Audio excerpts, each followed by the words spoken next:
रोम, एक ऐसा नाम जिसने सदियों तक दुनिया पर राज किया। इनका गुरूर इनकी बुलंद इमारतों से भी ऊंचा था। ये वो मुल्क था जो कहता था कि हमें कोई नहीं मिटा सकता क्योंकि हम नाकाबिले शिकस्त हैं। लेकिन जब उन्होंने अपनी सरहदों से बाहर निकलकर हर किसी को रौंदना शुरू किया तो उनका सामना उन लोगों से हुआ जिन्हें वो जलील और कमजोर समझते थे। उनका ये गुरूर ही उनकी सबसे बड़ी कमजोरी बन गया। वो अजीम शहर जिसने कभी हार नहीं मानी थी, एक दिन राख का ढेर बन गया। दुश्मनों ने उनकी दीवारों को गिरा दिया और वो सल्तनत जो हमेशा रहने के लिए बनी थी, तारीख के पन्नों में दफन हो गई।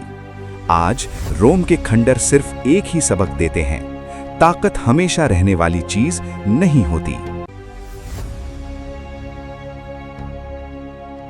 दुनिया की सबसे बड़ी और ताकतवर सल्तनत पर्शियन एम्पायर, एक ऐसा मुल्क जिसके सामने बड़े बड़े बादशाह घुटने टेक देते थे।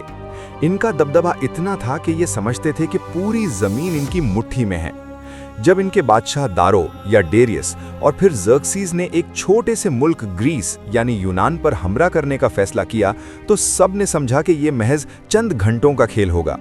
इनका गुरूर इतना था कि उन्होंने समंदर को भी जंजीरों से बांधने की कोशिश की, मगर बैटल ऑफ मैराथन और सैलमिस में जो हुआ उसने दुनिया को हिला कर रख दिया।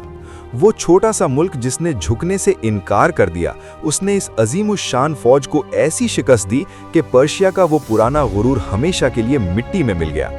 आज उनकी ताकत के बड़े बड़े किले सिर्फ खंडर बन चुके हैं। याद रखिए, गुरूर का सर हमेशा नीचा होता है।